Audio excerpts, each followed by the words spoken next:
em averbação em ato único e que essa averbação em ato único, no registro de imóveis, ela não pode compreender especialização objetiva e subjetiva, né? Ela vai ser uma averbação de elemento subjetivo, ou seja, sobre as pessoas, e outra averbação sobre elemento objetivo, ou seja, referente ao imóvel ou à propriedade, em outra averbação.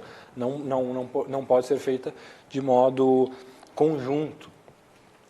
Então, há aqui, né, uma ligação com a especialização, até uma importância, né, da especialização subjetiva em títulos e documentos, também do princípio da concentração, porque é através da pessoa que vão estar ligados os diversos registros, ainda que eles não se refiram ao mesmo negócio jurídico. Então, uma empresa que tenha diversos contratos, essa concentração não vai se dar de acordo com o objeto do contrato, mas sim com a existência dela, ou seja, com uma busca pelo protocolo em relação ao nome, né? E aí, isso porque não existe um princípio de unitariedade de matrícula de bem imóvel, né? Então, os bem imóveis no título de documentos não são matriculáveis. Uma pergunta em primeira fase, possivelmente, se for abordado sobre isso, vai cair relacionado a princípios, né? E isso é, digamos, o fundamental do título de documentos, e eu acho que a principal diferença para registro civil de pessoas naturais, registro civil de pessoas jurídicas e registro de imóveis é justamente isso, né? É o único que não tem uma forma de possibilitar a concentração, a não ser pela a própria pessoa, e que não há como fazer uma vinculação com outras serventias, porque o casamento faz a vinculação com a outra serventia através do nascimento. Já no título de documentos não tem como fazer essa vinculação, porque a pessoa ela pode residir em várias cidades, e aí não há essa comunicação de um para outro quando o negócio não for o mesmo. Sempre que possível, o oficial, então, mencionará, né, os números do documento de identificação e inscrição do CPF. Por que sempre que possível? Porque, às vezes, a pessoa ela não possui o CPF ou não possui o CNPJ, ou, às vezes, não é possível identificar, não é possível a obtenção desse elemento.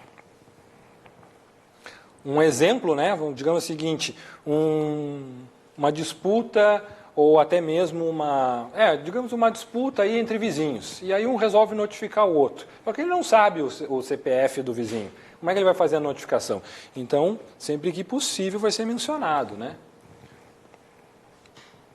Ou até mesmo que uma pessoa jurídica, ela às vezes, ela é uma pessoa jurídica irregular, né? Uma pessoa jurídica não, uma sociedade irregular. Se é pessoa jurídica vai ter CNPJ.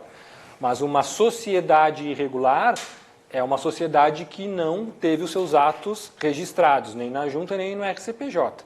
Então é possível notificar uma sociedade, né, sem que ela esteja regular, não há problema nenhum. E aí não vai ter CNPJ. E o 467 fala que podem ser mantidos exclusivamente. Lembro que lá no início a gente falou dos livros, né? Então é até para fins de busca, o indicador pessoal para buscar por nome ou por CPF é muito mais prático que ele seja mantido em meio eletrônico, né? Mas aqui fala em mantido exclusivamente em livro eletrônico. A gente vai ter em outros estados que não só indicador pessoal, a gente vai ter alguns livros, como o B e o C, em meio eletrônico. Exclusivamente em meio eletrônico. A tendência é essa. A tendência é, nós temos a escrituração do livro em ser um arquivo único em PDF, cada registro um atrás do outro, né? Em um PDF único por livro, aquele ali. Ou até mesmo um PDF único ao infinito. Né? A tendência é essa, né? Da digitalização, enfim, da informatização de documentos. Assim como tinha os rolos de microfilmagem, imaginem isso, o rolo de microfilmagem ou um rolo de filme, não sei se... Tem gente aqui que nem conhece máquina fotográfica com filme, que usava filme. Chegou a conhecer? É? Bom, quem não conhece talvez ache no Google, né? Mas as máquinas antigas tinham um rolo de filme e os microfilmes de títulos e documentos mais ou menos nesse formato. A tendência é, imaginem isso no mundo virtual, ou seja, um arquivo PDF, página após página. A tendência é essa, né? Alguns estados até já têm previsão para isso. O que é bom, né? Me parece bom, não sei se efetivamente é ou não é, mas me parece bom. Enfim. Artigo 603. Vocês pode até pensar, nossa, o Marcos vai falar dos livros e tal, e amanhã vocês vão ver que tem questões que abordam exatamente sobre isso. Né? Não só aquela de quantidade de folhas do livro de visitas e correições, que caiu na prova do Rio Grande do Sul, mas também sobre o que deve constar no cabeçalho, no rodapé. E, infelizmente, caem essas questões porque ela quer saber se o candidato está atento. Né? Se o candidato ou estudou, ou se ele se lembra, ou se ele tem contato com a área. Eu não gosto muito desse tipo de questão, porque eu acho que ela não extrai o máximo do candidato. Mas também, se todas fossem extrair o máximo também, daqui a pouco a gente ia sair exaurido da prova. Né? Mas, enfim. Então, tem que passar, porque isso aqui cai na prova. Né? Então, os livros serão desdobrados, né? Conforme a lei, serão indicados de ordem sequencial alfabética a partir da letra E. Por que letra E? A gente vai ter o livro A, né? Então, se vocês forem lá na 6.015, vai ter os livros obrigatórios lá. Encerrando, assim como no registro... A única diferença é que no registro de imóveis é por livro 1, 2, 3. Já o registro civil de pessoas naturais, pessoas jurídicas de documentos, é por letra. Então, livro A, B, C... Né? Então, como a gente tem já na 6.015, livro A, B, C, D, aqui indicador pessoal, aí vai começar no E, por isso começa no E. Né? Então, não confundam, né, as letras dos livros com as especialidades. Não confundo. Então, aqui, livro E, né, procede de identificação do referente ao livro originário, ou seja, se for o livro B de registro integral, vamos ter 2 livros B.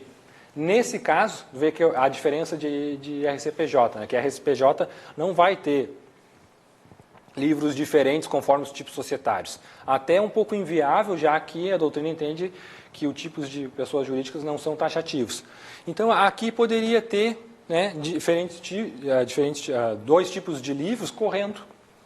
Então, vai ser desdobrado conforme a quantidade de atos, então poderia o oficial optar por desdobrar ele. Assim como também no NOTAS, alguns livros podem ser desdobrados, né? E aí vai ter o livro B de registro integral e o C por extrato, então seria o BE, o BF, o BG, se fosse ter o 1, 2, 3, 4. Se fossem ter 4 livros, né, de registro integral no registro de documentos, seria o B, o BE, o BF e o BG. Se fosse ter o C, né, muito pouco utilizado na prática o livro C, pela praticidade, né, porque com digamos, a modernização de cópia e de obtenção de imagem, é muito mais fácil hoje, né, copiar ou digitalizar, fotografar ou digitalizar ou fotocopiar um documento do que transcrever ele à mão. Né? Então, quando não havia ou não era tão fácil copiar um documento, o registro por extrato era muito bom, porque aí você colocava só os elementos básicos do negócio. As partes, né, a intenção, etc., valor, preço, enfim, conforme o requisito do negócio, então, por exemplo, compra e venda, né, as partes, o objeto, o valor, etc., datas, né, e aí fazia o registro por extrato. Hoje é muito mais fácil escanear ou digitalizar, escanear, fotografar, enfim, fotocopiar, do que pegar o documento, identificar e fazer a transcrição. Lembre-se, então, que a Lei 6.015 é da década de 70 e não havia, então, essa facilidade que tem hoje. Eles conseguiram compreender essa parte de como as coisas mudam, né? Provavelmente o livro C por extrato era muito mais utilizado nas comarcas de grande movimento porque levava menos tempo para fazer o registro. E o integral você tinha que transcrever tudo. E às vezes um contrato de compra e venda, né, trazendo vários elementos não essenciais, levava bastante tempo. Já com o extrato, levava menos tempo. Enfim. 604. Mas vejam que, ainda assim, né, não se deixa, não se pode negar a relevância dessa normatização. Por quê? Porque é um livro que está previsto em lei. Então, e aí é uma possibilidade do